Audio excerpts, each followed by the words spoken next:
em relação à nossa área de TI, falar sobre as coisas que vão impactar tanto para o administrador de redes, para o administrador de banco de dados, para o desenvolvedor, para o que pode impactar também na vida do engenheiro da computação. E eu trouxe um convidado aqui que vai fazer a explanação da parte da lei em si mesmo, e depois eu finalizo com vocês fazendo a parte voltada à segurança de redes e segurança da informação também, tá? Então, o Edenils é o nosso convidado aí, Ed Oliveira, e ele vai fazer a parte da explanação acerca da lei, ok? Boa noite, pessoal. Quero, antes de mais nada, agradecer a todos vocês. Dota, como é que tá meu áudio aí? Tá bom, beleza. Me dá um sinal se estão vendo a minha tela, por gentileza. Estamos, né? Gente, boa noite. Eu sou o Ed Oliveira. Eu sou um dos sócios da Data Guardian Consultoria. Nós atuamos aqui na cidade com projetos de implantação da Lei Geral de Proteção de Dados. A Lei Geral de Proteção de Dados é uma lei que está em vigência atualmente e ela tem trazido muito rebuliço no mercado, porque ela vai impactar o dia a dia das empresas, das organizações públicas também, porque ela tem, né, a pretensão de trazer todo um arcabouço legal, organizacional e técnico de como as organizações devem tratar os dados pessoais das pessoas naturais, né? E como que esses dados pessoais, ou quando esses dados pessoais não podem ser tratados. Então, é uma lei muito importante, principalmente numa sociedade digital a qual nós vivemos, uma sociedade da informação, com tantos desafios aí que a gente da área de tecnologia tem que conviver diariamente. Então, ela vem trazer esse regramento, vem trazer essa orientação, e claro, o foco dela é proteger o titular de dados, eu e você como CPF, né? Como pessoas naturais, e ela vai fazer uma ponte desse universo tecnológico, desse universo digital, com os direitos fundamentais estabelecidos na nossa Constituição, entre eles o da privacidade. A LGPD ela é um grande ganho para o nosso país em vários aspectos e ela pretende, né, resolver aí muitos abusos. Quem nunca, né? Quem nunca recebeu um telefonema fora de hora de uma empresa que vem oferecer algum produto, serviço, algum contato de alguém ou de alguma empresa que você nunca teve um relacionamento no passado, né? E por que que isso ocorre? Exatamente, as organizações elas tratam os dados das pessoas como se fosse o seu ativo, como se fossem seus. E na verdade não é isso. Esses dados, essas informações pessoais são do titular e a gente tem que ter esse poder decisório sobre como tratar e lidar com esses dados e autorizar quem deve tratar esses dados. Por outro lado, as empresas ficam desesperadas, né? No sentido em que elas agora falam, olha, eu não vou mais poder coletar dados dos meus clientes, como que eu vou fazer? Não é bem isso também, né? Porque um dos princípios fundamentais, dos fundamentos, desculpem, da lei é exatamente a livre concorrência, é não paralisar os negócios, né? Ele tem vínculo ali em garantir o desenvolvimento econômico também. Então, na verdade, ela vem estabelecer um regramento para todos os atores que tratam dados pessoais, de como as regras devem acontecer para exatamente evitar abusos, né? Mas é claro que as empresas que tratam dados pessoais de uma maneira correta, já vêm tratando, não utilizam os dados das pessoas de maneira abusiva, vão ter que seguir certos ritos, se adequar, mas vai ser tranquilo para essas empresas, né? E hoje a gente vai fazer o quê? O meu parceirão aí, o Dota, somos amigos de bom tempo. Sou professor também, eu quero, inclusive, aproveitar a oportunidade de mandar um abraço a todos os professores presentes nessa live. A gente vai dividir a nossa apresentação em 2 etapas. Primeira etapa, eu vou falar um pouquinho dos aspectos da lei, e na segunda etapa, o nosso professor Nilson Dota vai falar exatamente dos impactos técnicos, tá? Você é desenvolvedor, tem impactos para o seu dia a dia. Se você é um DBA, um administrador de banco de dados, haverá impactos também para a sua abordagem de trabalho, assim como o profissional de redes, o profissional de segurança e os demais profissionais, também analistas de sistemas, engenheiros da computação, todos nós que trabalhamos com tecnologia, e a tecnologia é uma das áreas do saber que mais consome dados pessoais, a gente vai ter que mudar a nossa abordagem de desenvolvimento de soluções que tratam dados pessoais. Não tem como, a gente precisa estar preparado para isso, tá? Então, vamos lá. O nosso objetivo é alinhar com vocês alguns conceitos básicos, definições de termos que a lei traz, estabelecer os princípios basilares da LGPD, da Lei Geral de Proteção de Dados, que são seus fundamentos, seus princípios e suas bases legais para o tratamento de dados, entender quais são os direitos do titular e como esses direitos, ao serem atendidos, trazem grandes desafios para as empresas. E aí eu abro para o meu amigo Nilson Dota falar sobre os impactos no setor de tecnologia, né? Então, sem delongas, antes de começar, eu gostaria que você participasse comigo aí nessa enquete. Você pode tanto escanear esse QR Code na sua tela, quanto entrar nesse endereço aí agora, faça isso por favor, slido.com, e digite o código da tela, 27308. Você vai acessar uma enquetezinha com uma perguntinha. Vou colocar essa enquete na tela também, enquanto você está acessando aí. Então acesse slido.com e lá numa caixinha de código digite 27308. Enquanto isso, deixa eu alocar a tela da votação, tá? Deixa eu ver aqui como é que a gente está agora. Nós temos atualmente, deixa eu dar uma verificada aqui, 17 pessoas? 27. Então vamos lá, pessoal, vamos atingir pelo menos aí uns 10 votantes. E a pergunta que está na sua tela é a seguinte, ó. Então visite aí slide.com, digite o código 27308 e comece então a escolher aí o que você acha que é, se essa frase que sai é certo ou errado. Sem a gente falar de nada da LGPD, na sua opinião, os termos privacidade e proteção de dados podem ser considerados sinônimos? O que vocês acham? São a mesma coisa? Não são? Então coloque a sua opinião aí enquanto a gente se prepara para avançar. Então já tem um voto ali. Vamos lá? 2. Maravilha. Vamos votar aí, pessoal. Mas vamos lá, pessoal. É só entrar no slide.com, 27308. Mais 7 pessoas. 7 pessoas, tem 4. Mais isso, mais 5 pessoas agora. Olha, disputa acirradíssima, né? Parece o final de Brasileirão. Acirradíssimo aí. Temos 7 pessoas votantes, mais 3 pessoas para a gente encerrar. Vamos lá? Pessoal, vamos participar aí, ó. Nós temos 30 participantes nesse momento tem aí. 30, então dá para chegar a 15, eu acho, hein? Vamos até 15 aí, ó, pelo menos. Tá disputadíssimo. A maioria está dizendo que é certo. Será? O termo privacidade e proteção de dados podem ser considerados sinônimos? Agora está empatado. Mais 3 pessoas. Mais 3 pessoas contribuindo aí. Vamos lá, pessoal. 15, maravilha. E encerradas as votações. E a resposta correta é errado. Errado. Os termos privacidade e proteção de dados não são sinônimos, e a gente vai ver isso durante a nossa apresentação, que na verdade eles são correlacionados, mas não são exatamente sinônimos, tá?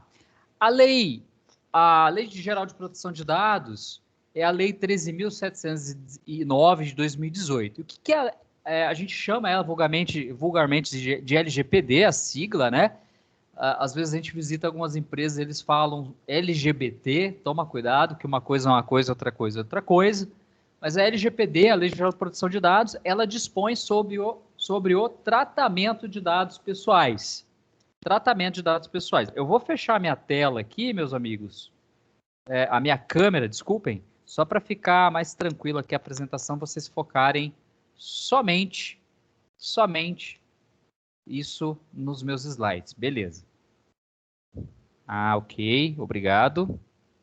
Agora sim. Então, a Lei 3.709, LGPD, ela trata do quê? Ela trata do tratamento de dados pessoais. Esse tratamento realizado ou por PF, pessoa física, ou pessoa jurídica, inclusive em meios digitais. E o objetivo da lei é proteger a privacidade, a liberdade e o livre desenvolvimento da pessoa natural.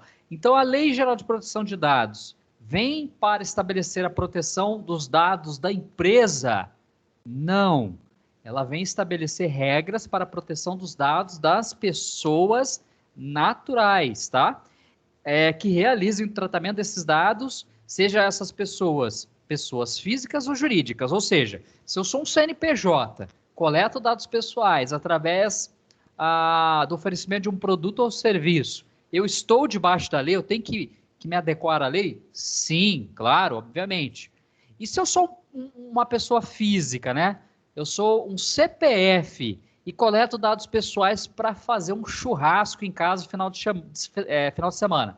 Eu coleto ali o WhatsApp da galera. Eu tenho que respeitar também a LGPD?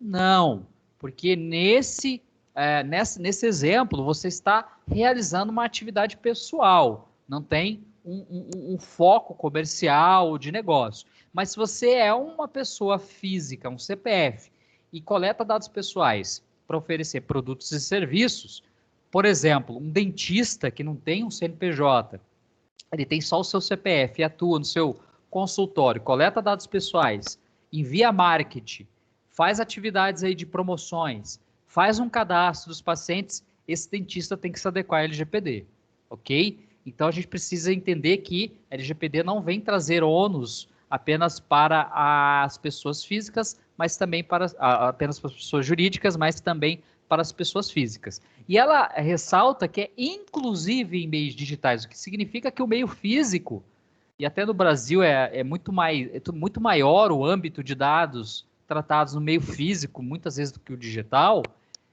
Então ela reforça, no meio digital e no físico, tá? E aí temos os objetivos que a lei visa, que é garantir a privacidade, a sua privacidade como pessoa, né? A sua liberdade em melhor decidir o que é melhor para os seus dados, assim também como o seu próprio desenvolvimento como cidadão. Por que ela vai impactar o dia a dia das empresas, das organizações?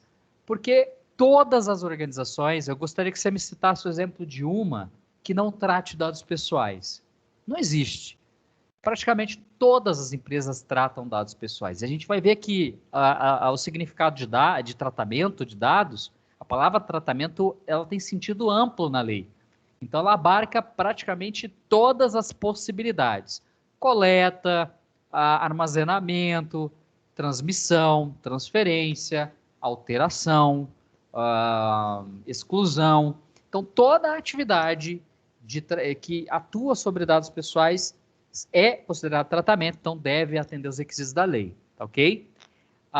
É óbvio também que a gente precisa entender os conceitos que eu coloquei ali no início na nossa perguntinha, né? Privacidade e proteção são a mesma coisa? A gente precisa entender isso claramente. A proteção de dados é um meio de se garantir uma parte do direito à privacidade, né?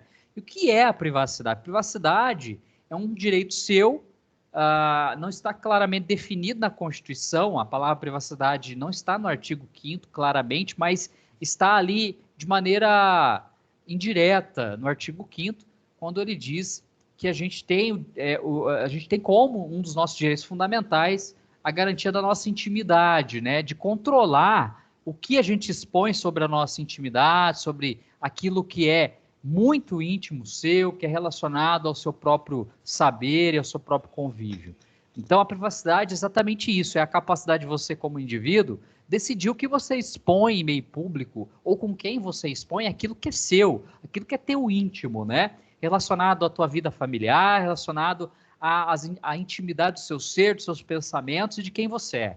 Isso é privacidade, né? Então, a gente, quando fala de LGPD, a gente está protegendo a privacidade em âmbito dos dados pessoais, porque hoje não tem como a gente dizer que os dados pessoais não faz parte de você como pessoa, né? Então, o seu nome, seu CPF, que são os dados mais diretos, mas também o seu dado de geolocalização, né? O profiling, que é muito utilizado em redes sociais para definir o seu perfil como consumidor ou como pessoa que visita aquela rede social, todas essas informações, todos esses dados são do seu foro íntimo, né? Definem hoje nessa sociedade conectada. Então, a proteção de dados pessoais é exatamente um meio de garantir essa privacidade relacionada a esses dados que a gente entrega para um terceiro tratar para receber em troca um produto ou um serviço, né? Então, é esse o foco da lei. E a segurança da informação na lei, ela é elevada em nível de princípio, que está lá no artigo 6º, a gente vai ver já já, e é uma das bases para a proteção de dados. A gente costuma dizer que pode existir segurança da informação sem proteção de dados, mas o inverso não é possível. Não tem como você garantir proteção de dados sem segurança da informação. E aí, a lei, ela estabelece as bases legais para que a sua empresa, onde você trabalha, ou se você é um dono de um negócio, trate dados pessoais a partir de agora. Então, para eu coletar, eu tenho que olhar qual é a base legal no artigo 7º da lei que me autoriza isso. A gente vai ver em detalhes mais para frente, são 10 bases legais. E a gente vai ter que encaixar a atividade de tratamento em uma dessas bases. Eu preciso de autorização. Assim também, essa atividade de coleta, de tratamento de dados, precisa estar alinhada a um dos 10 princípios do artigo 6º. Né? Então, para eu utilizar, eu preciso também olhar os princípios. A gente vai ver, por exemplo, que para eu coletar um dado, tem que informar para o titular a finalidade dessa coleta. Eu acredito que todos vocês que navegam hoje na internet, quando adentram em algum website aí, vocês já estão recebendo algumas mensagens ali de coleta de cookies, né? Olha, esse site coleta cookies para marketing ou para fazer as funções básicas desse site funcionar. Então, nos autorize ou não esta coleta. O cookie, por exemplo, é um exemplo de dado pessoal, que é aquele arquivo digital gravado pelo navegador no seu computador, que define um profiling sobre quem você é durante a navegação e também armazena algumas informações técnicas ali da sua navegação, né? Entre elas, algumas informações de sessão. E esse cookie, ele é possível levar a identificação do titular. Então, toda informação que permite identificar alguém é dado pessoal. Então, eu preciso tratar adequadamente ao que está no artigo. Então, eu tenho que definir aquela frase lá da mensagem de cookie, na verdade, eu estou informando a finalidade para o meu usuário. E isso tem que ser cumprido à risca pelo agente de tratamento. Além disso, a gente precisa entender que os dados são do titular.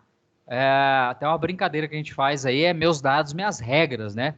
Fazendo paralelo com o meu corpo, minhas regras, mas no sentido em que a LGPD veio estabelecer isso mesmo. Os dados são do titular. E as organizações têm que entender isso a partir de agora e respeitar os limites e observar os seus direitos. Tá? Tanto que a LGPD no artigo 52 traz diversas sanções, responsabilizações. A gente tem ali a possibilidade de multas que podem atingir a cifra de 50 milhões de reais por infração.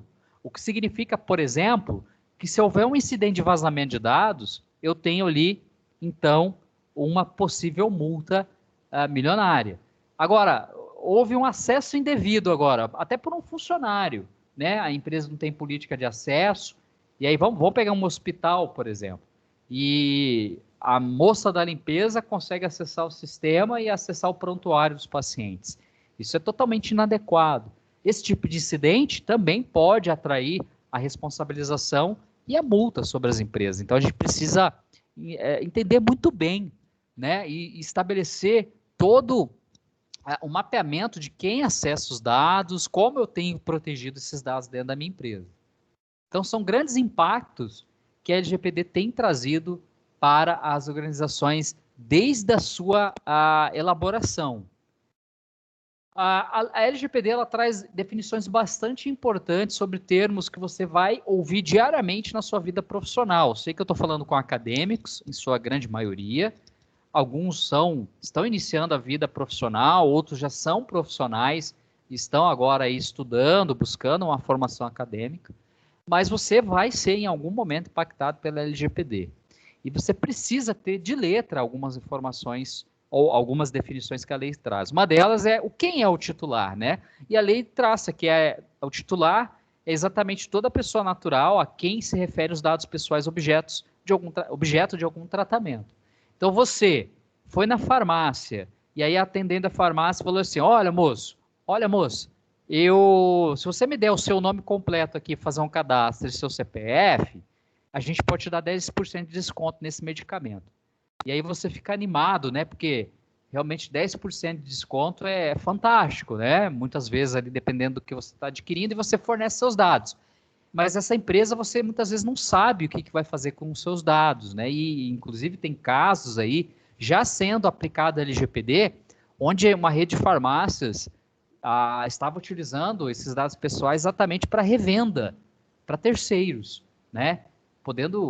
A gente muitas vezes não faz ideia do impacto que isso pode trazer para a vida de uma pessoa, mas imagine uma farmácia que sabe que uma determinada mulher está grávida, porque exatamente ele consegue estabelecer ali um perfil de compra, né? Ela tem comprado ali testes de gravidez, depois começou a comprar medicamentos e vitaminas, como por exemplo zinco. E aí, de repente, esses dados são vendidos para uma empresa de RH, de seleção de funcionários. E aí, porventura, essa moça vai fazer uma entrevista e esse RH já sabe que ela está grávida. Será que isso pode trazer um impacto para a vida dela? Então, a gente precisa entender que quem é o titular nessa relação? É o dono do dado.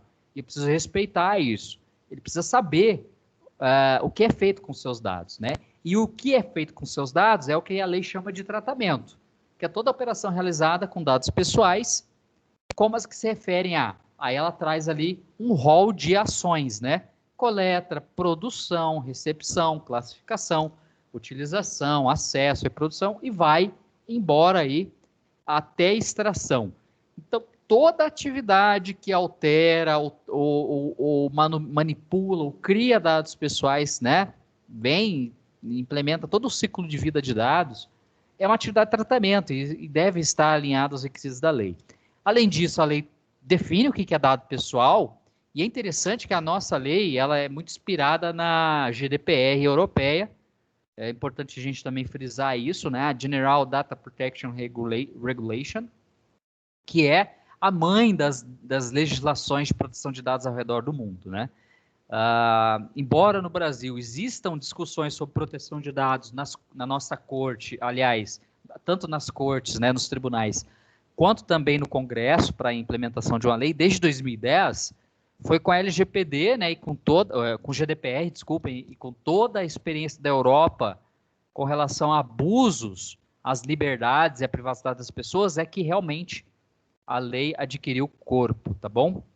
Então, é muito importante a gente entender essas definições. Então, muitas das definições a gente tira de lá do GDPR e a LGPD implementa aqui.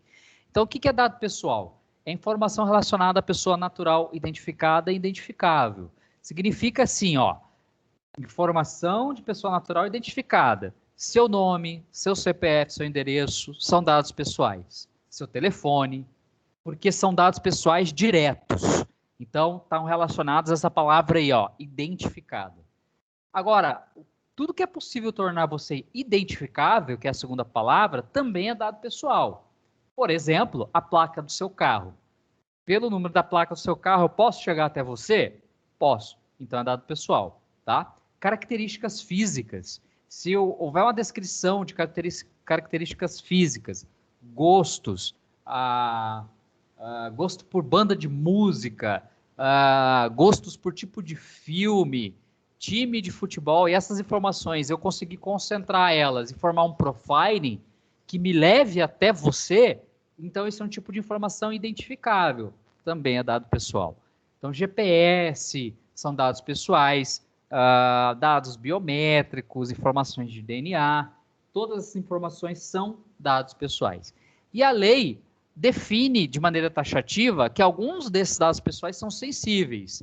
E aí ela diz que dados de origem racial ou étnica, convicção religiosa, opinião política, filiação a sindicatos, organização de caráter religioso, filiação a sindicatos ou organização de caráter religioso, filosófico ou político. Dados referentes à saúde, né? Tipagem sanguínea, se você tem uma doença XYZ, informações sobre vida sexual, como a sua opção sexual, se você é homossexual, se você é heterossexual, dados genéticos, biométricos, todos esses dados vinculados à pessoa natural são dados pessoais sensíveis e a lei estabelece, vamos dizer assim, regras mais rígidas sobre a proteção desses dados, tá? Importante a gente entender os conceitos, pessoal, porque muita empresa, quando a gente começa um trabalho com eles falam assim, dado de cartão de crédito é dado pessoal sensível? Em tese, não. Embora seja sensível para você, né, porque envolve dinheiro, mas pela lei não é dado pessoal sensível. Aquele número do cartão de crédito ele pode ser considerado dado pessoal porque ele te identifica, mas os dados pessoais sensíveis são esse rol taxativo aí. A lei também define o consentimento, que é exatamente uma manifestação livre, informada e inequívoca, onde o titular concorda com o tratamento de seus dados. E a lei, ela reforça que o consentimento é uma base legal, a gente vai ver que é uma das 10 bases legais, mas ela não é a única. Não é a única. Né? Então é importante a gente entender o que é consentimento, que é uma manifestação livre, ou seja, eu tenho que dizer que eu estou dando meu consentimento, ela tem que ser informada ao titular, essa palavra informada aí quer dizer dita ao titular, olha, você me dá o seu consentimento para eu gravar cookies no seu computador? Informada. E inequívoca, eu não posso criar uma mensagem genérica de consentimento. Olha, você me dá autorização para eu coletar todos os seus dados pessoais para fazer o que eu quiser com eles? Não é isso também a ideia do consentimento. Então, o consentimento ele é específico a uma finalidade determinada. Então, esses conceitos são muito importantes dentro da lei e eles vão reger muitas das nossas ações. Tá? Depois a gente vai ver, na base legal, o consentimento aparecendo de novo. A lei fala quem são os agentes de tratamento, que ele define 2, o controlador e o operador. Lá na GDPR eles são chamados de controller e processor, ou controlador e processador. Aqui eles traduziram para operador, eu acho horrível essa terminologia, mas é o que a gente tem para hoje, né? O controlador é aquele que decide o que fazer com os dados, então geralmente é a organização ou a pessoa que coleta os dados num primeiro momento e tem uma decisão de negócio sobre esses dados, e o operador é uma outra pessoa que vai executar uma atividade terceirizada pelo controlador. Então imagina assim, você é uma empresa, uma casa de tintas, tá? Você vende tintas e você utiliza o software de vendas de uma outra empresa. Então, a casa de tintas, nesse caso, é o controlador de dados, porque ele decide quando ele coleta o e-mail, o nome, o CPF, né, para venda e às vezes para fazer ações de marketing. Ele é o controlador ali nessa relação. E aí, quando ele terceiriza o software, ele está contratando um operador. E esse operador ele tem que realizar o tratamento de dados vinculado, especialmente em contrato, ao que o controlador determinar. O operador ele não tem poder de decisão sobre esses dados. Né? Não pode fazer nada estranho com esses dados que não esteja estabelecida pelo controlador. Ambos têm responsabilidades na lei e ambos podem responder, só que o controlador há mais peso sobre ele, por óbvio, porque é ele que decide mais sobre os dados tratados. Né? A Autoridade Nacional de Proteção de Dados, a gente chama carinhosamente de ANPD, está em processo de estruturação, ela já existe. Ela foi criada como um órgão da administração pública, administração direta, né, vinculada à presidência da República, e a principal função dela é zelar, implementar e fiscalizar o cumprimento da lei em todo o território nacional. Na Europa, eles são chamados de autoridade supervisora, e lá eles são subdelegados, né, então Em âmbito federal, eles têm uma autoridade federal, e depois por estados, e depois por condados ou municípios. E essas autoridades são todas interligadas e atuam ali se comunicando, né, de maneira muito sincronizada. E ela está para definir, né, as diretrizes sobre proteção de dados no nosso país. É como se fosse a Anatel, né, para telefonia. A Autoridade Nacional de Proteção de Dados será para a questão do tratamento de dados pessoais. E uma pessoa que nasceu na LGPD, ou um gestor que nasceu na LGPD, é o encarregado de dados, que é uma pessoa indicada pelo controlador e operador para atuar como um canal de comunicação entre o controlador, titular e autoridade, e ele tem outras funções, né, definidas no artigo 40, se eu salvo engano, da LGPD. Entre elas é exatamente garantir que as políticas, as práticas de proteção de dados na empresa estejam ativas, estejam adequadas. Então, esse cargo está abrindo, inclusive, grandes oportunidades no mercado para quem buscar, né, certificações, estudar o tema. Não existe uma formação específica para ser um encarregado. O mercado, por uma questão de ser lei e por uma outra questão de impactar muito a área de TI, o encarregado está girando em torno de advogado e profissional de TI, né? Eu, sinceramente, acho que o melhor profissional para assumir a função de encarregado de dados é aquele que gosta de ler sobre leis, mas é um cara com uma bagagem de TI, em especial em segurança da informação, tá? Esse é o melhor caso. Geralmente, pessoas da área de projetos também têm se dado muito bem como encarregado. Muito bem, quais são os princípios que norteiam o tratamento? Então, primeiramente, a gente tem que entender que o tratamento de dados pessoais agora tem uma lei sobre ele. Então, e toda lei tem princípios a serem seguidos. Eu preciso entender quais são esses princípios. A LGPD estabelece em 10, mas já no caput do artigo 6º, ele diz assim, olha, o tratamento de dados tem que observar, como primeiro princípio, a boa-fé. Então, se a gente for somar aí, dá 11, a boa-fé. Então, ao contrário de você tratar os dados de maneira, vamos colocar entre aspas, inadequada e maldosa, né? Como é o caso da farmácia que coletava o CPF para dar desconto, mas na verdade estava vendendo seus dados para diversos terceiros, isso é má fé? A boa fé é no sentido de você, olha, eu vou tratar seus dados pessoais para realizar uma venda, então você vai utilizar para isso, você não vai fazer nada inadequado. Mas ele traz outros importantes conceitos, como a finalidade, que é o propósito que tem que ser específico, explícito, informado ao titular. Então, professor, você está dizendo que agora eu vou tratar um dado pessoal X, vou coletar um dado X lá na minha atividade de negócio, lá na minha empresa. Significa, então, que eu vou ter que informar o titular o que eu estou fazendo com o dado dele para cada coleta? Sim, isso mesmo, jovem Padawan, é isso aí. Você vai ter que informar. E a empresa, então, vai ter que criar mecanismos para registrar essa finalidade e controlar isso, tá? Adequação é o outro princípio que tem um vínculo com a finalidade, que é exatamente a compatibilidade do tratamento com a finalidade traçada. E o outro princípio é a necessidade, que tem um vínculo com uma palavrinha chamada minimização. A Europa, no GDPR, ela está escrita lá no corpo da lei, mas da nossa lei ela não usou esse termo. Mas é o vínculo com a necessidade, ou seja, se eu determinei uma finalidade, eu estou adequado a essa finalidade, além disso, eu tenho que tratar o mínimo de dados possíveis para eu atingir essa finalidade. O Brasil tem uma prática comum de coletar o máximo de dados possíveis que puder para ver o que faz depois, né? Essa é a prática do Brasil.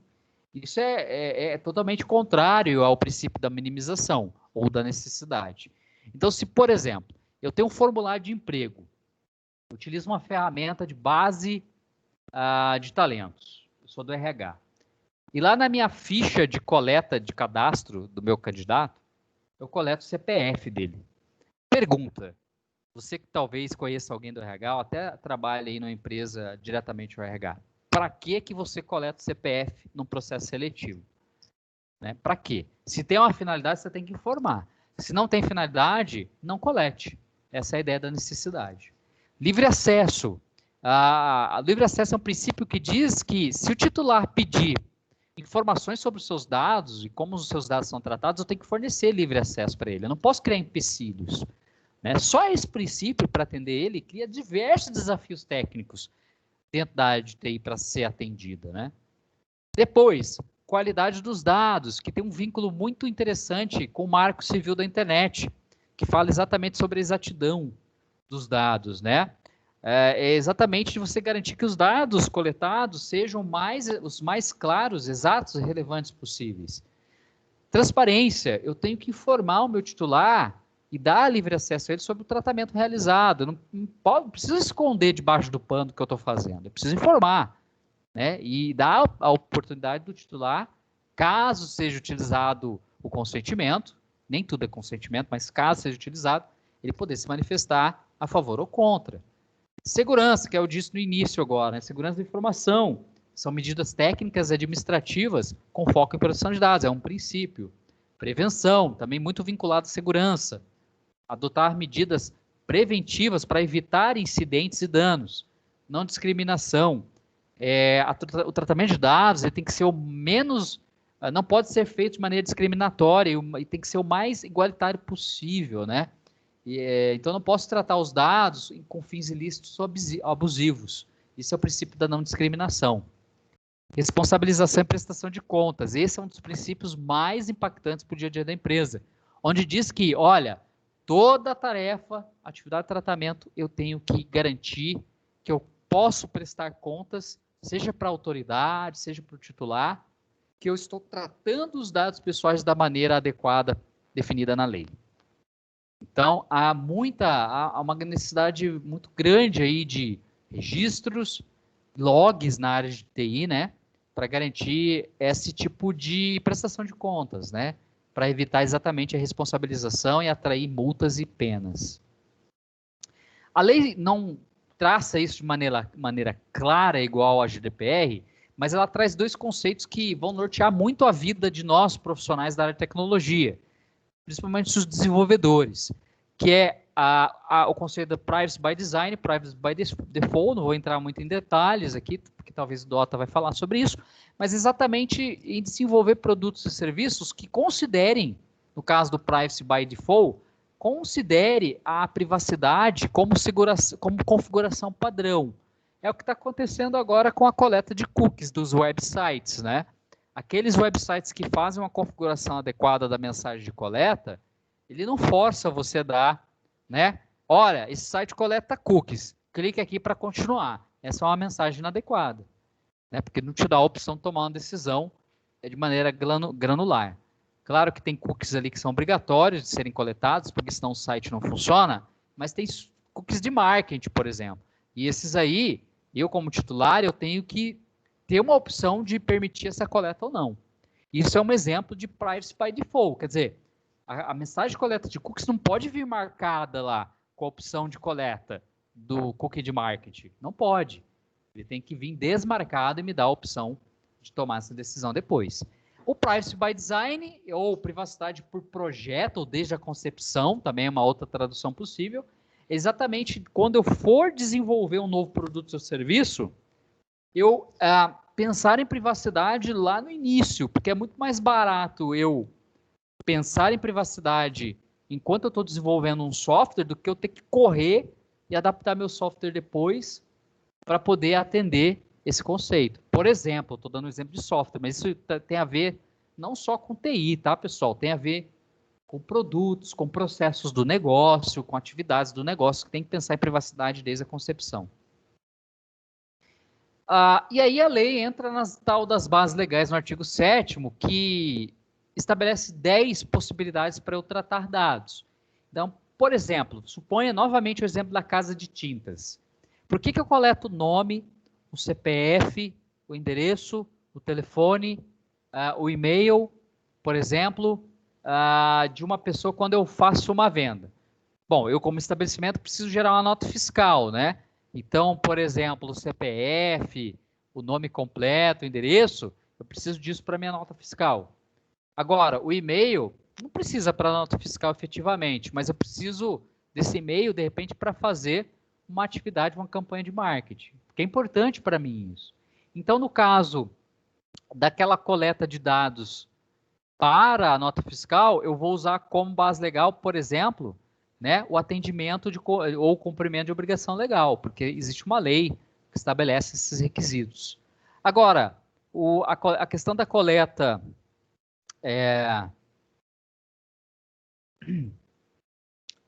do e-mail para marketing, aí eu vou usar o consentimento, né? Aí eu estou usando outra base legal. Então, eu preciso exatamente mapear os meus processos que tratam dados pessoais e fazer o mapeamento, que muitos aí falam em inventário de dados, né? Para exatamente saber como a minha empresa trata dados pessoais hoje em dia. Mas então, eu tenho o consentimento, que eu costumo colocar por último, tá? Então, a gente segue isso aqui, ó, vai fazendo sentido horário, tentando você identificar qual base legal se encaixa naquela atividade. É para cumprimento de obrigação legal ou é para execução de políticas públicas no caso de órgãos públicos, né? Se você é um órgão ou instituição de pesquisa, você está coletando esses dados para pesquisa ou você está coletando para executar um contrato, né? Conduzir um contrato ou fazer uma diligência pré-contratual. Também tem a base legal do exercício regular de direitos em processos, tanto judiciais como administrativos, tá? Também é permitida a coleta de dados para proteção à vida do titular ou terceiros, para a tutela da saúde por profissionais e instituições de saúde. E também é possível eu, como organização, coletar dados baseado no meu legítimo interesse como controlador ou pelo legítimo interesse de terceiros. Essa, inclusive, é uma base legal bastante aberta em termos de aplicabilidade, exatamente criada para tentar ajudar as empresas a não destruir bases de dados antigas, né? Porque com a entrada da lei, imagina você com uma base aí de 10 mil clientes, ter que você coletar o consentimento um por um, né? Torna-se quase inviável, você teria que excluir a sua base de dados e inviabilizar o seu negócio. Então, o legítimo interesse pode ser utilizado em alguns casos, mas ele não pode ser usado de maneira exaustiva, ele pode trazer problemas, mas ele está aí para isso. E, por fim, isso é uma coisa no Brasil, o GDPR não tem essa base legal, por exemplo, que é o caso da proteção de dados. É aquele caso quando você dá o seu nome e CPF, a empresa faz uma consulta no Serasa para saber se está tudo bem, né? Então, essa é um tipo de tratamento de dados relacionado à proteção ao crédito. Aqui são os direitos do titular de dados no artigo 18.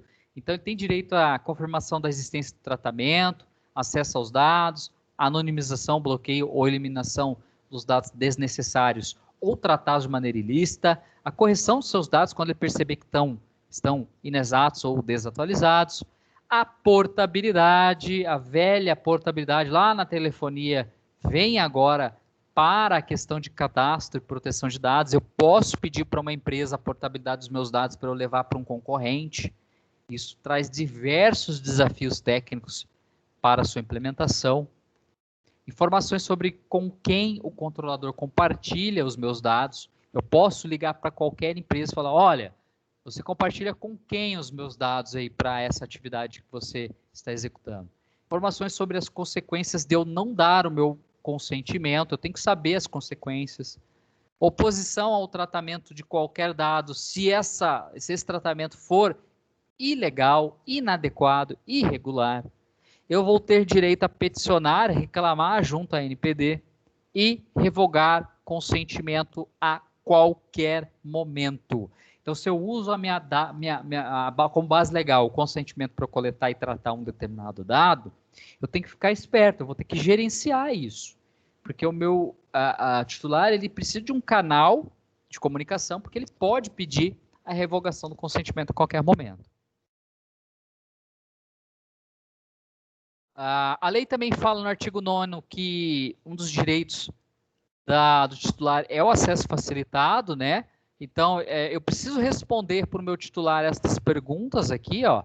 Qual é a finalidade, a forma e duração, quem é o controlador, quem é o contato do controlador para responder essas questões de proteção de dados, eu compartilho como controlador os dados com quem, as responsabilidades desses agentes estão aí estabelecidas e quais os direitos que eu tenho como titular, né?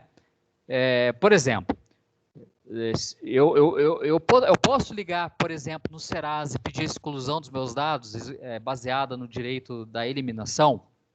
Não, óbvio que não. Porque a base legal relacionada a isso é a base legal de proteção ao crédito. Então, eu não tenho também o poder absoluto. Não existe direitos absolutos, né? Quando a gente está falando de lei. Então, há direitos que eu posso exercer e há direitos que eu não posso exercer. E a gente precisa entender isso também.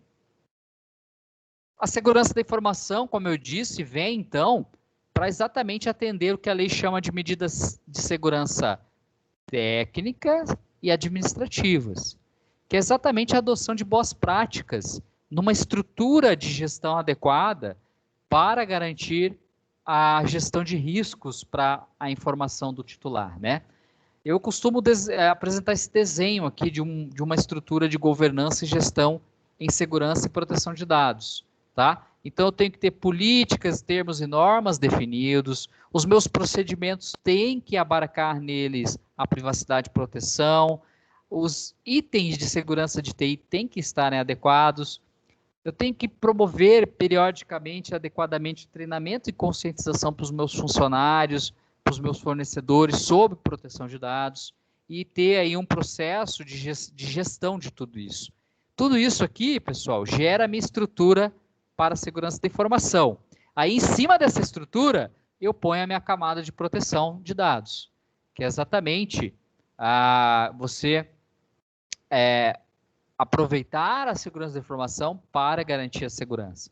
E tudo isso eu faço para garantir, antes na segurança que eu chamava de CID, né? Confidencialidade, integridade e disponibilidade, agora eu tenho o P de privacidade. Agora é o CID-P, né? Preciso garantir esses requisitos das minhas informações. Então, os dados pessoais ficam no topo aqui, junto com as informações, né?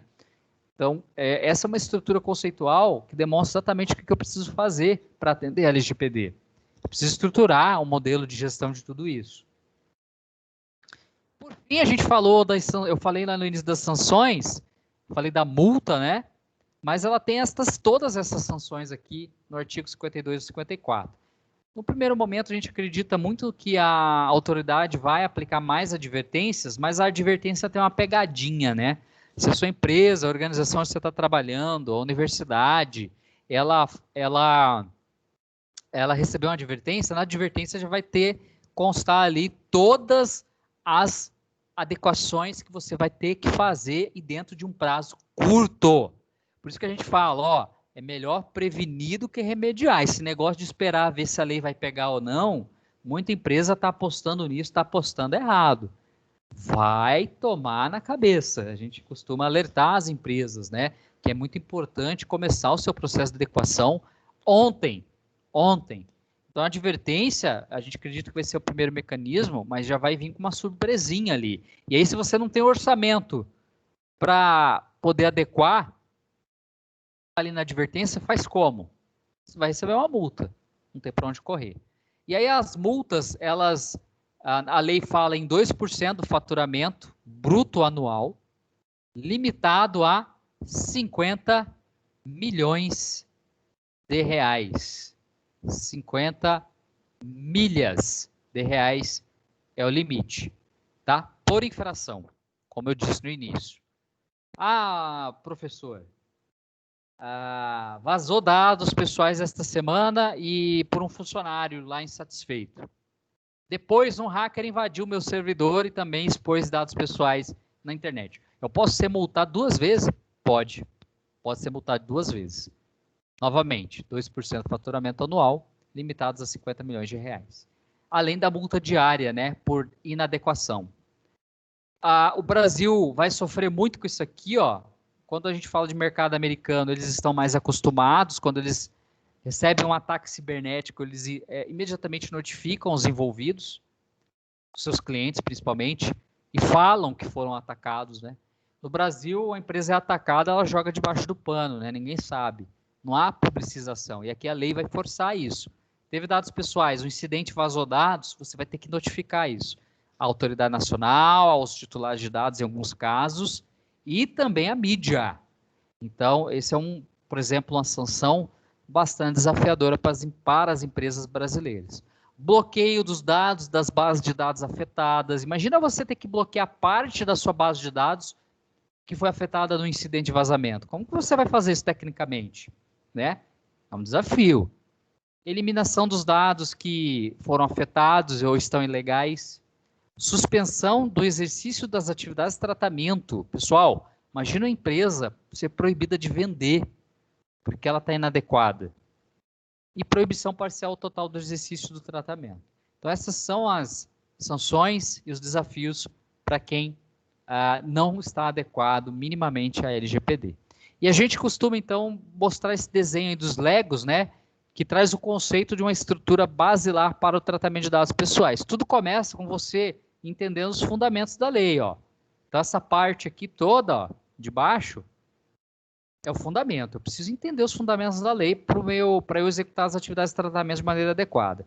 Depois, eu tenho que olhar os princípios. É a segunda etapa. Começa com fundamentos, vem para os princípios. O meu tratamento segue os princípios da LGPD ou eu estou cometendo algum tipo de abuso? Se eu estiver cometendo, eu tenho que ajustar. Depois vem eu selecionar a base legal adequada para o tratamento. É consentimento? É atendimento a uma lei, é execução ou atividades preliminares de um contrato, e tudo isso, pessoal, tudo isso focado no meu titular. Deixa eu fazer, desculpa aqui, pessoal, deixa eu fazer sumir aqui aí. O meu titular de dados, que é o topo da pirâmide, né? Tudo isso é estruturado para atender esse cara aqui. Bom, da minha parte era isso que eu queria falar com você, né, Dota, agora. Eu vou encerrar minha apresentação, o professor Dota vai assumir, mas o que eu queria dizer é que a LGPD, toda essa parte aí de lei é desafiadora. No final a gente vai deixar os nossos contatos para quem tiver dúvidas, mas a minha mensagem final é: comece a estudar essa lei profissional de TI, porque você vai ser impactado em algum momento sobre isso, tá bom? Estou passando a bola agora para o meu amigo, eu vou parar minha apresentação e eu agradeço então a atenção aí de todos vocês até esse momento. Bom, pessoal, vamos continuar aí. Agradecer aí a brilhante apresentação do professor Edenilson. Agradecer aí a professora Adriane, coordenadora, que nos convidou para executar esse evento aqui junto com vocês. Desejar aí um feliz dia dos professores aí aos colegas Alan, Noísa, o Roberto Aragi, que eu vi aí na live. E vamos falar um pouquinho dos desafios técnicos que a LGPD vai trazer para todas as áreas aí, que eu sempre falava nas aulas para os alunos que foram meus alunos. Temos que ter a segurança como uma preocupação, sempre. Então, assim, agora temos aí a LGPD que nos força a ter essa segurança sempre em mente. Não sei se vocês estão conseguindo ver minha tela. Tá beleza, Dota? Manda bala. Beleza, okay, né? Então, quais seriam os desafios para cada uma das áreas aí? Eu coloquei basicamente 3 áreas. O que muda na vida do administrador de redes? No gerente de redes? O que ele vai ter que cuidar agora com a LGPD? Basicamente ali os artigos 46 até o 51, né, que vão tratar disso aí. Mas principalmente a questão de logs. Então nós temos que ter logs de tudo, o administrador de rede. Por quê? Porque em algum momento seremos questionados ou pelo titular, ou pela autoridade nacional. Houve um vazamento aí. Foi da sua rede que vazou, ou foi através do seu servidor. Aí você tem os logs lá, administrador de redes, e vai lá e fala, olha, não foi daqui não. Eu tenho como comprovar que não foi. Aí você já tem uma certa argumentação para evitar essas sanções que foram faladas aí anteriormente. Outra questão que vai impactar bastante é o que vai mudar na vida do DBA, do administrador de banco de dados. O que ele vai ter que fazer tecnicamente em relação ao que a LGPD pede. Bom, começa com dados pessoais. Você vai acabar tendo que separar os bancos, né, entre dados pessoais e os bancos que não contêm os dados pessoais. Esses que contêm dados pessoais ou essas tabelas que terão que ser separadas, esse aí terá que ser encontrado uma forma de aplicar a criptografia, preferencialmente, para que você tenha uma melhor, vamos dizer assim, proteção. Como foi dito, né, a gente não consegue ter privacidade de dados sem segurança da informação.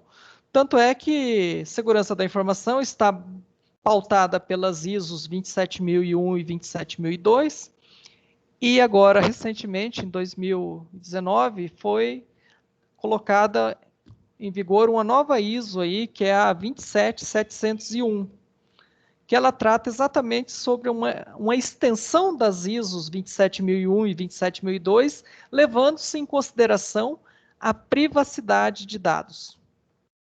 Então, ela vem dizendo quais são os controles que a gente tem que colocar em relação à privacidade de dados, tá? E também o que muda na vida do desenvolvedor, né? O desenvolvedor, ele vai ter que se preocupar também com a questão da segurança da sua aplicação, para que não haja facilitação no vazamento, para que as vulnerabilidades sejam mais contidas o possível. E que entra naquele conceito da privacidade por default lá. Então, sempre temos que levar esse conceito em consideração no momento da execução, do desenvolvimento de um sistema. E no que tange lá a privacidade by design, você já tem que projetar o seu sistema, projetar o seu banco de dados, já levando em consideração essas recomendações, essas boas práticas para segurança e privacidade de dados. Então, eu já pensar, olha, aqui eu vou ter dado pessoal, então, na hora de modelar seu banco, você já acrescenta ali uma forma de facilitar essa implementação no futuro. Bom, só para exemplificar aí os administradores de rede, a imagem está um pouco desfocada, mas nós tínhamos ali uma topologia tradicional, que todo mundo conhece, como se fosse em casa mesmo, né? Tenho ali o roteador ligado na internet, aí eu coloco um firewall, aí esse firewall vai até um switch, e nesse switch eu tenho tudo conectado ali, ó, minhas estações, mais aqui à esquerda, e os servidores à direita. Então, eu tenho um servidor de ponto, que vai armazenar os registros de ponto eletrônico, tenho o meu controlador de domínio, né, o DC. Pode ser um Linux aqui também, com Samba e LDAP, ou Microsoft, um Windows com o Active Directory. Tem o servidor que armazena as informações, as coletas realizadas na catraca. E aí eu tenho outro servidor ali com o meu ERP ali, que controla todos os recursos da empresa, e o CRM ali, que possui o quê? Dados de clientes. Então, voltado aí para o relacionamento com clientes. Isso é a topologia antes dessa lei 13.709. Com a lei 13.709, nós precisamos dessa topologia tratando dados pessoais. O que muda basicamente? Muda que agora eu continuo tendo o firewall, continuo tendo o roteador ligado à internet, tenho o switch com as estações. E aí eu tenho um outro switch, preferencialmente aqui com o firewall, separando os meus servidores. Então aqui eu tenho o servidor com aplicação web e o meu servidor de e-mail. Eles estão numa VLAN separada dos servidores com dados pessoais. Então, esse servidor com CRM, onde tem os dados de clientes, eles tiveram que vir numa VLAN separado juntamente com o meu controlador de domínio, com o meu DC, certo?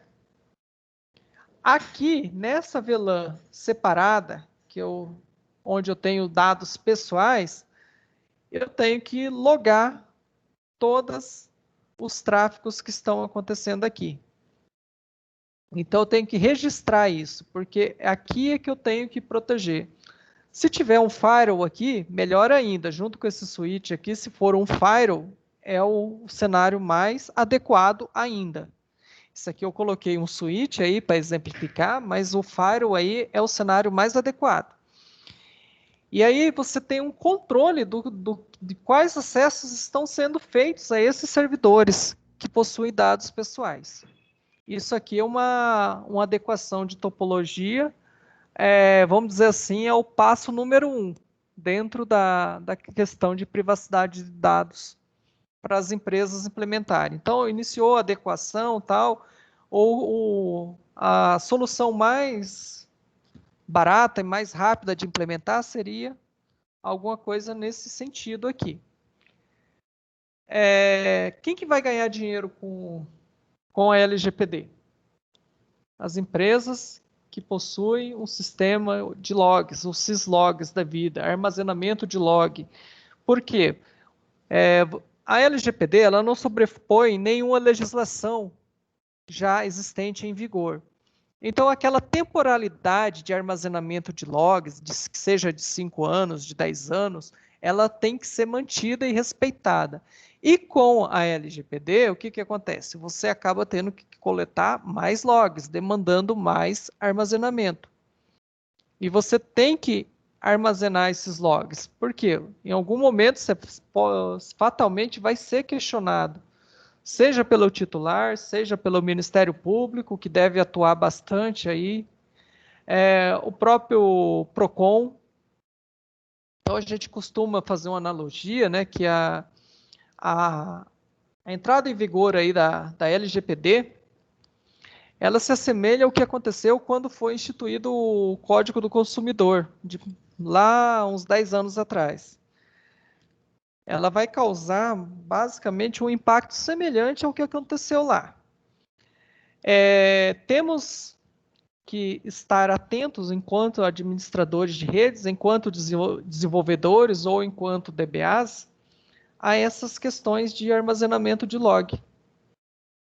Porque é isso que vai nos resguardar numa investida de um titular, de uma ação através do Ministério Público ou da própria NPD, quando ela estiver já vigente, que a Agência Nacional, as punições, a Autoridade Nacional, elas estão previstas para entrada em vigor em agosto de 2021.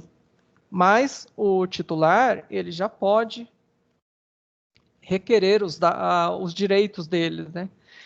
E assim, nós, no nosso país, a gente adora ter direito, né? Não gostamos muito de ter obrigações, mas gostamos de ter direitos. Então, já teve um exemplo de uma punição de uma empresa do ramo imobiliário em São Paulo.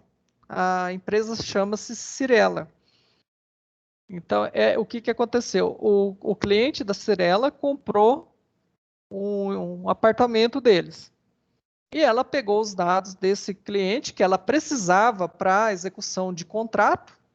Então, a base legal dela estava correta, só que ela passou esses dados para empresas de imóveis planejados.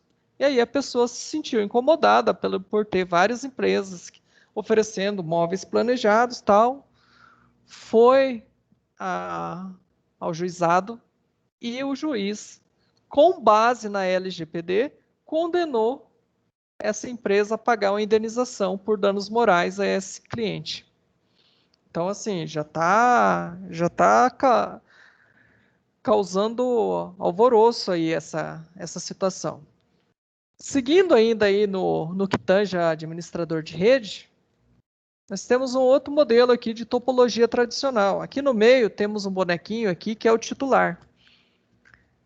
é o que nós chamamos de usuário, né? Eu costumava brincar, às vezes, nas aulas, que todas as profissões têm clientes, a única que tinha usuário é TI traficante, né? Então, a gente, enquanto administrador de rede, a gente trata a nossa base de pessoas como uma base de usuários.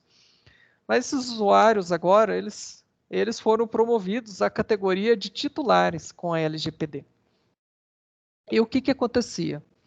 Eu tenho ali o usuário, aqui ao centro, aí esse usuário vai e faz um acesso no servidor de arquivos, tem as permissões lá, então eu tenho que logar o que acontece nesse servidor de arquivos, tem as operações de logon e logoff da rede aqui no controlador de domínio, no meu DC, loga lá no servidor de e-mail, então eu tenho que armazenar logs também desse servidor de e-mail, num telefone IP, e eu posso ter situações que, por exemplo, eu tenho um usuário do servidor de câmeras que é um usuário que não é unificado. Então, eu posso ter uma base de usuário aqui no meu sistema de CFTV que é standalone. Então, eu vou ter que pegar log desse servidor aí do CFTV também, ou desse DVR, ou NVR, seja lá o equipamento que a gente tem ali armazenando imagens. Então, a impressora, às vezes eu tenho um usuário local na impressora, ou algum acesso na impressora. Eu vou ter que logar também. Tem o servidor proxy aí que faz o filtro de conteúdo para navegação web. A gente loga nele também. E nem sempre essa base ela está centralizada todo no controlador de domínio, o que facilitaria um pouco. E tem os APs também, que você pode ter um usuário para administração ali nesse API, o que te obriga também você a armazenar esses logs. O que seria uma topologia adequada nesse caso é nós termos um servidor Radius aqui e o proxy, o servidor de arquivos, o DC, o servidor de e-mail, o access point, a impressora e o telefone IP, todos irem buscar autenticação nesse servidor Radius. Isso até para aquisição de novos equipamentos, a gente tem que levar em consideração essa possibilidade de autenticação via Radius. Por quê? Porque aí nesse Radius, que é onde está a minha base de usuários, aí eu coloco criptografia em hardware, se for o caso, criptografia em software, e eu separo ele numa rede isolada e salvo os logs deles, apenas desse servidor Radius. Fica mais fácil eu controlar os logs desta forma do que na topologia tradicional, onde eu tenho que controlar os logs do controlador de domínio, do servidor de arquivos, do proxy, do servidor de e-mail, do servidor de câmeras e assim por diante. Então, aqui eu consigo ter uma centralização de logs. Fica mais fácil você ter uma possibilidade de resposta mais rápida a qualquer que seja o questionamento. Eu disse que o slide anterior era o mais simples para iniciar uma implementação. Mas, como todo processo de segurança, ele não tem um começo, meio e fim. Ele tem um começo, um meio, aí finaliza e vem sempre acompanhado de uma melhoria. Então, isso aqui seria a melhoria. Ele tem que ser um organismo vivo que tem que estar em constante atualização, em constante melhoria. Certo? Para os DBAs e desenvolvedores, os administradores de banco de dados, a arquitetura tradicional era o quê? Eu tenho um front-end ali do meu servidor ERP, tenho as páginas HTML, o layout, está tudo basicamente aí hospedado nesse servidor front-end e um banco ali no back-end, né? Um servidor de banco onde tenho as tabelas ali com clientes, com produtos, com os dados financeiros e as vendas. Isso é o que nós estamos acostumados hoje. Com a adequação LGPD, nós temos que ficar desta forma, levando-se em consideração a arquitetura com dados pessoais, tá? Então, eu tenho ali um titular.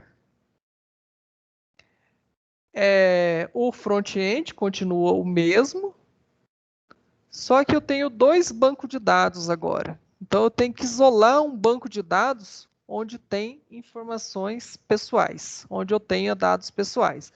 Numa VLAN separada, preferencialmente atrás de um firewall, e você ter a auditoria desse servidor de banco de dados através de logs. Além de controlar os acessos via firewall, você auditar eles através de logs, tá?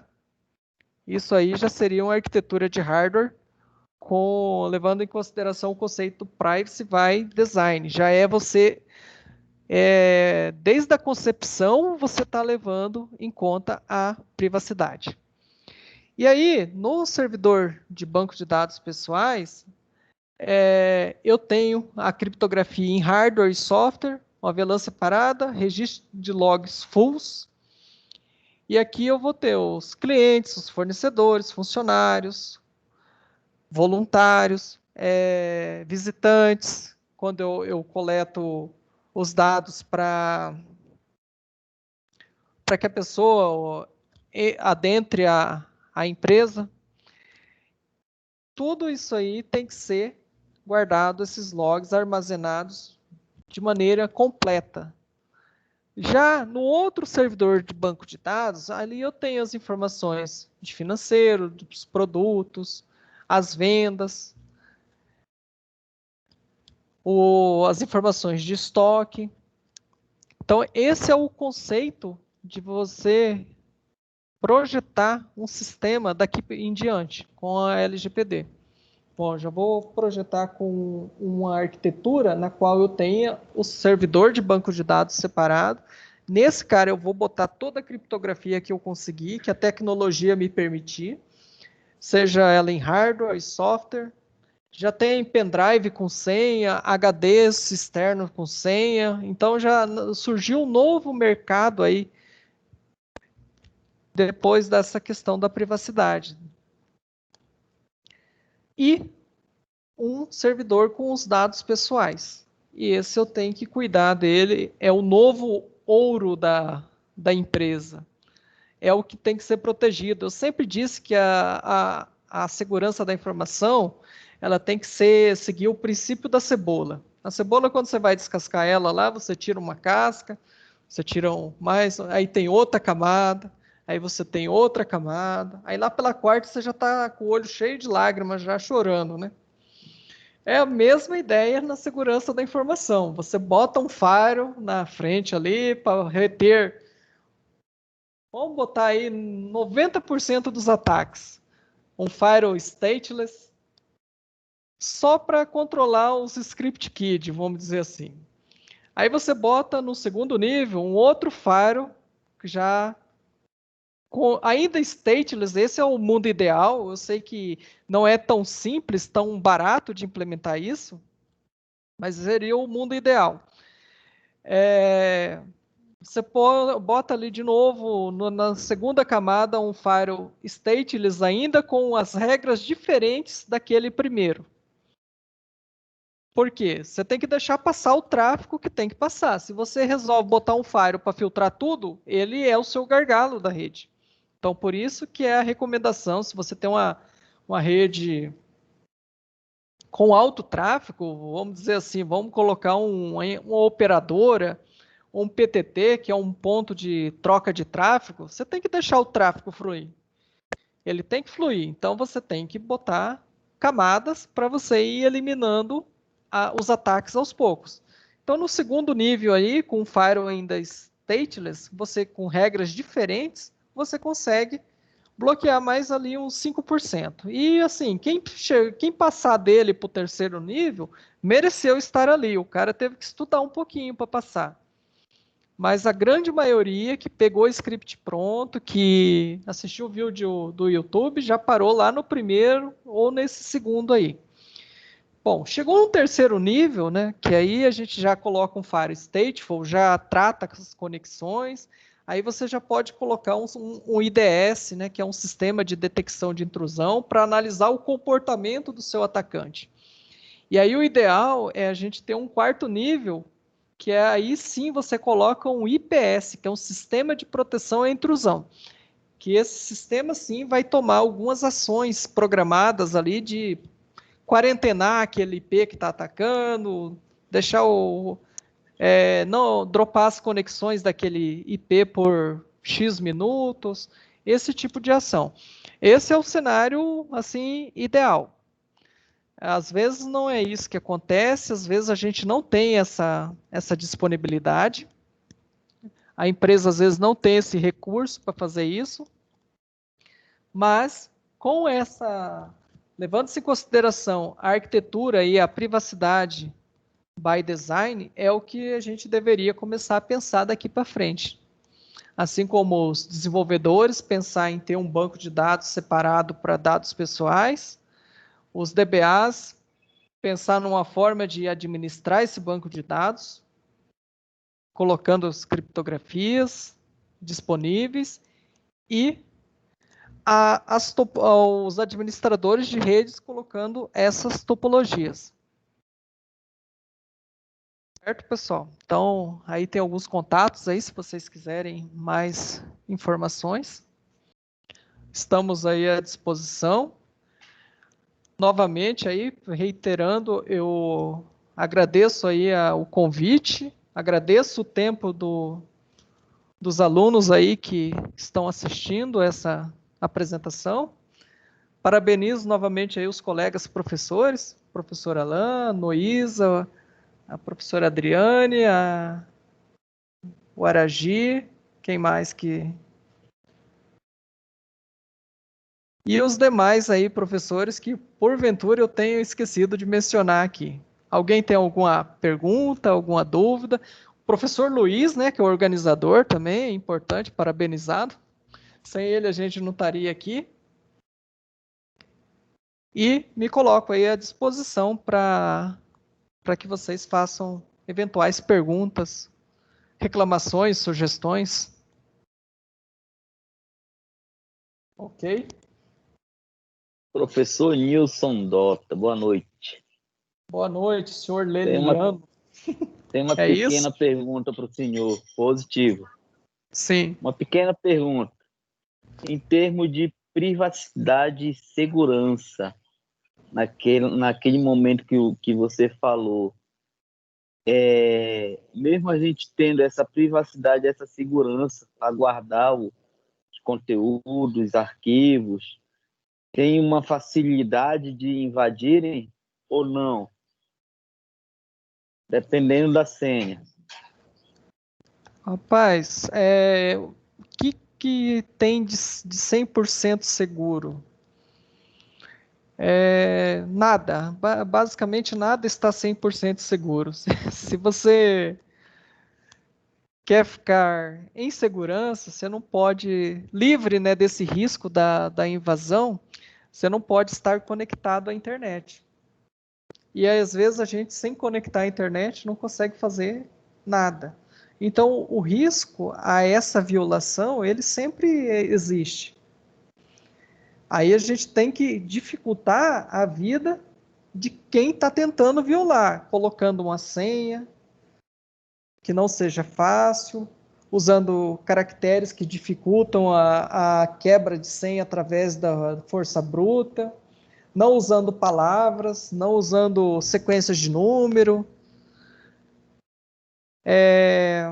você tratando as questões de vulnerabilidades do seu servidor, mantendo ele sempre atualizado, porque um servidor com pacotes desatualizados já é um fator de vulnerabilidade.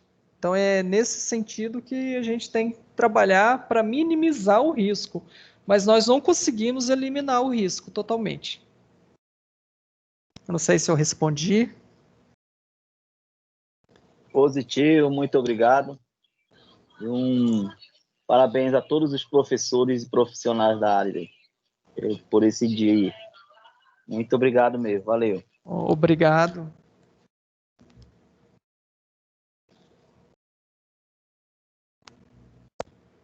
Mais alguém tem alguma pergunta? Professor, boa noite.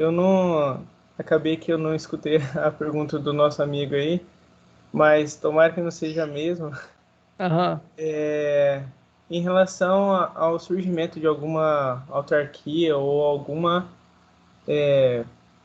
fundação onde a gente possa ter um emprego, né, relacionada à Lei de Proteção Geral dos Dados. Porque, por exemplo, existe o perito criminal forense da Polícia Federal, né, focado para laudos periciais, né, contra crimes cibernéticos, entre outras situações. E aí, gostaria de saber se futuramente terá concursos para nossa área, né, para trabalhar com a lei de proteção geral dos dados. Em relação a concurso, Lucas, eu não sei te dizer. A autoridade nacional, ela vai ser composta aí por profissionais já provavelmente oriundos da Polícia Federal, da ABIN. Eu imagino isso pela situação que o país encontra-se em relação à crise financeira, que eles vão reaproveitar profissionais num primeiro momento. Mas tem uma profissão, sim, que o professor Edenilson falou aí, que ela surgiu, ela nasceu com a LGPD, que é o encarregado de dados. Isso é uma profissão que nasceu por conta da LGPD. Então, assim, tem as certificações aí que você tem que fazer, e quem tiver essas certificações, você pode, a lei te permite, né, você ter o DPO, ou o encarregado de dados, como serviço. Porque vai ser um profissional caro para a organização, esse DPO. A gente ouve falar aí, não sei aqui em Campo Grande como vai ser, mas é na casa de R$ 12.000 aí o salário de um DPO numa empresa. Então é caro para a empresa manter isso. Aí, como a lei dá a possibilidade dela contratar isso como serviço, você tendo essas certificações, você pode ser o DPO de 4, 5, 6 empresas, entendeu? E aí fica mais, vamos dizer assim, mais barato para a empresa contratar o DPO como serviço, e você pode ter um bom rendimento aí sendo DPO de mais de uma empresa. Esse encarregado, né, ele não pode ser um cara do jurídico ou um cara da TI, ele tem que tem que ter uma pessoa responsável, sim, mas ele tem que ser assessorado corretamente pelo cara de segurança da informação da empresa, pela equipe de TI e também pela equipe jurídica em empresas maiores, que possuem um departamento jurídico. Então, vamos dizer assim, é uma função multidisciplinar. E uma coisa que a gente costuma falar aí, pela experiência do que a gente já estudou, já ouviu, 40% é processo dentro da organização, para uma adequação aí sem maiores transtornos, seja em relação à segurança, seja em relação à privacidade. 40% é processo, 40% é pessoas, aí entra o treinamento, a questão da senha fraca que o Leiliano colocou na pergunta anterior, as pessoas saberem como proceder, qual o procedimento tomar, quais dados coletar, o que fazer com aqueles dados. Então, 40% é processo, 40% pessoa e 20% é tecnologia, 20% é ferramenta. Isso é vamos dizer assim, a receita aí de porcentagem de sucesso para uma adequação quando a gente está falando de privacidade, de segurança da informação e privacidade de dados. Tem a questão jurídica também, a gente vê bastante colegas advogados se intitulando especialistas em LGPD pelo nome lei. Então, não há discussão, não há o que discutir. Lei realmente é com advogado. Mas, em se tratando de LGPD, eu digo que a questão legal seria aí em torno de 20%, mais ou menos. 80% é segurança da informação. E aí a bola está com o profissional de TI, nesses 80%. Nós precisamos, sim, da área jurídica, bastante. Sem eles também a gente não consegue fazer sozinho.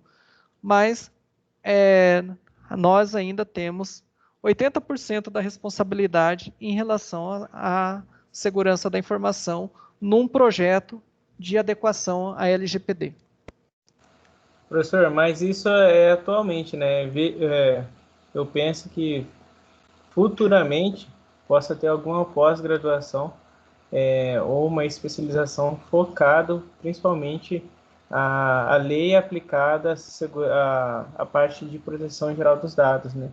E aí isso deve favorecer mais ainda o mercado, talvez, para a gente. Eu não sei se pós-graduação vai ter tanto peso quanto certificação, né? Mas a certificação já tem, são basicamente três certificações. Talvez o Edenilson lembre de cor aí os três cursos de certificação as três certificações para compor o DPO. Quem que perguntou? Desculpa o seu nome? Lucas. Ô, Lucas. Eu acho que os cursos de pós-graduação, até mesmo de formação para profissionais de proteção de dados, são interessantes, né? São uma oportunidade para as universidades. Fora do país, vou falando de Europa, tem o GDPR, e lá as faculdades têm cursos de formação desses profissionais. Tudo isso é bastante significativo, importante, até porque dentro de um curso de formação universitário você tem mais tempo de debater com profundidade os temas, né? Enquanto isso não ocorre, você tem a alternativa de, como profissional, fazer provas de certificações, você mesmo estudar o tema, se aprofundar nas leis, adquirir bons livros sobre o tema, e aí buscar certificadoras aí, que tem diversas hoje, que aplicam provas para você demonstrar ao mercado que você é um profissional que está se preocupado com o tema, está se preparando para o tema. Então, nós temos hoje a Exim, que é uma das certificadoras mais conhecidas no mercado de TI. Ela era uma das responsáveis antigamente pelas provas da ITIL, COBIT e tudo mais. Hoje ela tem várias certificações de profissionais de tecnologia, e aí ela tem uma série de certificações para profissionais de privacidade e proteção de dados, né? Uma chama o Privacy Data Protection Foundation, PDPF, se eu não me engano, e a outra é o Privacy Data Protection, se eu não me engano, vou lembrar exatamente agora o nome, mas Advanced, alguma coisa assim. E você fazendo essas duas certificações, essas duas provas, obtendo a aprovação, aí você indo buscar uma terceira certificação que é chamada de Information Security Foundation, que é uma prova mais voltada para a segurança da informação. Então, fazendo essas três provas, passando as três provas, a Exim te dá um selo de DPO, né, de Data Protection Officer, que é o que a gente chama de encarregado aqui na LGPD. Existem outras certificadoras ao redor do mundo, a IAPP, que é uma certificadora, se não me engano, a britânica, ela tem as provas de certificações para profissionais de proteção de dados mais difíceis do mundo. Ela chama de CIP, né, Certified Privacy Professional, e ali você pode fazer uma prova focada em GDPR, tem uma prova só para a legislação de privacidade canadense, por exemplo. A Ásia também tem a sua legislação de proteção de dados, lá tem uma prova focada na Ásia. Então, se você vai buscar o mercado internacional, você pode buscar essas certificações, são muito mais caras, mas elas também são extremamente reconhecidas no mercado. Então, na verdade, mas não é obrigatório você ser certificado para atuar com proteção de dados. O requisito é realmente você, tendo uma formação bacana, seja em TI ou até mesmo como um profissional da área de direito, começar a se debulhar na lei, na LGPD, e buscar bons livros aí para estudar o tema. E aí começar a desenvolver projetos, né, buscar aí oportunidades de trabalho na área. Hoje o mercado brasileiro ele está tendo assim, uma busca muito ávida pelo profissional de proteção de dados. Ainda eu diria que é uma boa oportunidade para todo mundo, né? Estudar isso, começar a se preparar para isso, porque vai haver essas oportunidades aí, porque imagine, toda empresa que trata dados pessoais vai ter que ter o suporte de um profissional desse, seja ele contratado diretamente, ou seja ele terceirizado, você trabalhando de maneira independente e tal, né? Eu, particularmente, hoje eu tenho uma certificação ISO 27001, eu sou implementador e auditor de ISO 27001, que é a ISO para gestão de segurança da informação, e hoje sou certificado pelo Exim também como o de privacidade de dados Foundation, né, nível fundação, o Data Protection Foundation, né? Então, são certificações que como um consultor na área de proteção de dados e segurança da informação são importantes para eu comprovar para o meu cliente que eu estou estudando, né? Então, existe o caminho de faculdade, claro, as faculdades devem logo aí ter cursos focados sobre isso, mas também hoje você pode, de maneira independente, estudar para uma boa certificadora e ser certificado como profissional, ok? Tá ok, muito obrigado. Ponha. Mais alguém tem alguma colocação? Oi, boa noite. Dá para ouvir? Sim. Eu não sou da área de TI, mas eu tenho alguns conhecidos e amigos que são desenvolvedores, né? E eu não sei, não sei o início do curso. Eu sei que essa lei já está em vigor, mas tem um prazo limite para poder as organizações, as empresas implementar no seu sistema o LGPD. Qual o seu nome, desculpa? Wesley, né? Que eu cortou aqui pra mim.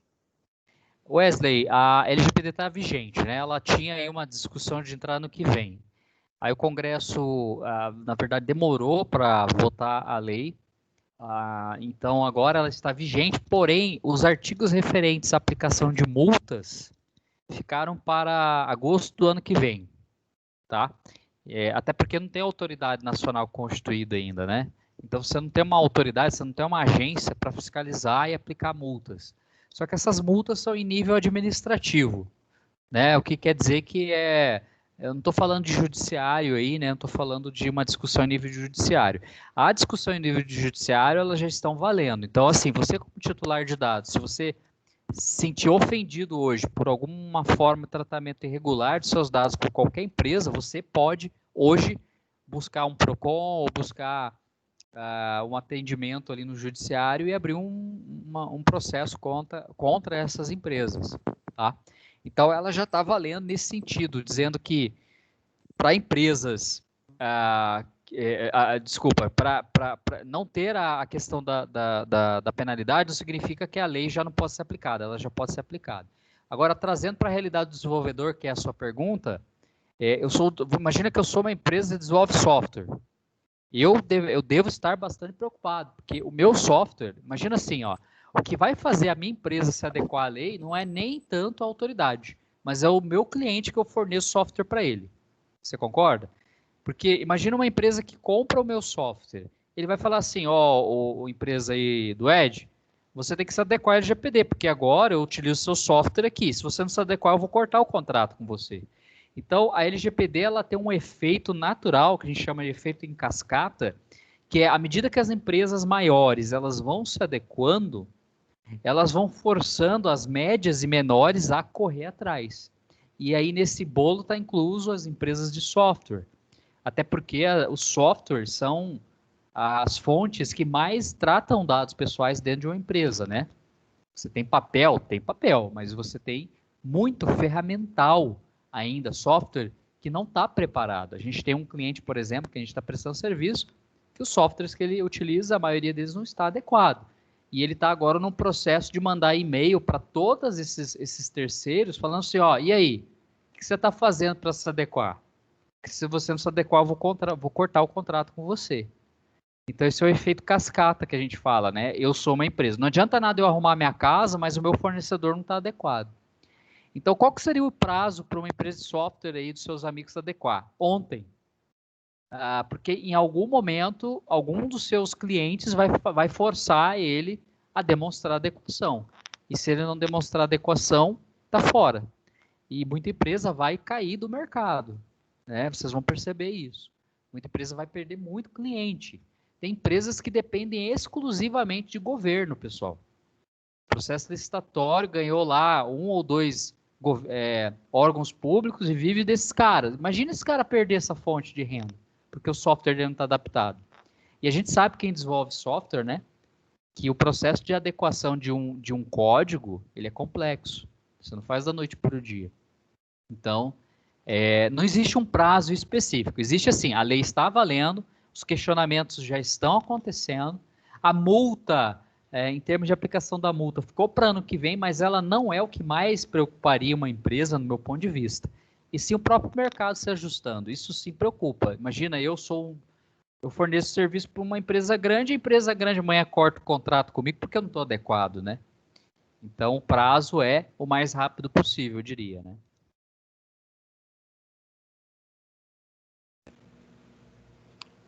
Respondeu aí, Wesley? Respondeu Ok. sim. Obrigado. Mas, por nada. Mais alguém?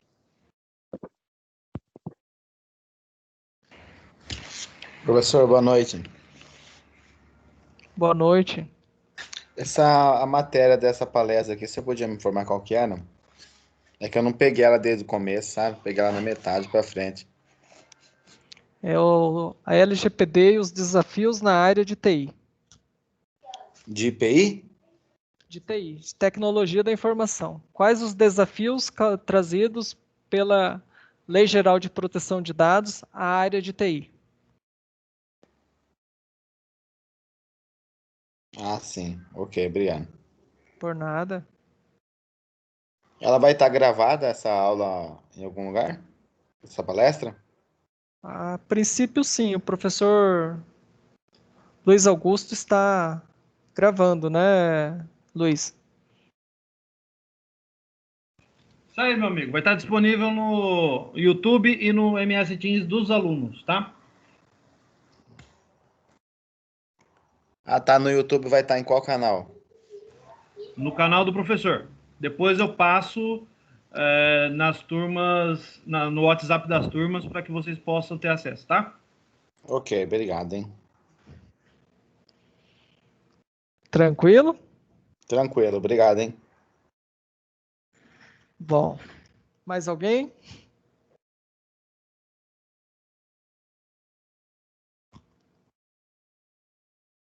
Se ninguém tem mais nada a perguntar, a declarar, eu declaro encerrado aí a sessão solene da palestra e passo a palavra aí para o professor Luiz Augusto aí. E mais uma vez fica aqui meu agradecimento a todos que permaneceram até o final, todos que fizeram pergunta e ao convite aí da faculdade.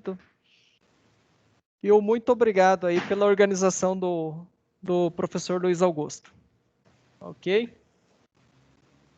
Beleza, Dota? Muito obrigado. Excelente palestra, muito boa. Agradece aí o Ed para mim. Agradeço, Se ele não estiver sim. mais online, mas muito, muito interessante. Esse assunto, gente, ele é um assunto fundamental de agora em diante. Tá? Em especial, as pessoas que buscam uma carreira na área de TI, especialmente voltada à segurança da informação. Tá? Nós ouviremos daqui para frente, já estamos ouvindo, na verdade, né? Mas vamos ouvir bem mais com o passar do tempo as necessidades das empresas em tomar conta, né, desses dados. Então, essas pessoas, esses cargos ao qual o Dota também se referenciou, eles deverão aparecer muito mais, tá, nas recrutadoras. As faculdades devem oferecer cursos especializados, tal, tá, a respeito das dúvidas que os alunos colocaram sobre carreira. deve aparecer muita coisa em torno disso, porque é uma necessidade. E é uma necessidade, como o Dota bem colocou, é uma necessidade para ontem. Né? O Ed também falou a esse respeito. É uma necessidade imediata. É uma coisa que tem que ser feita. Você corre o risco de começar a ser autuado por falha nesse tipo de situação.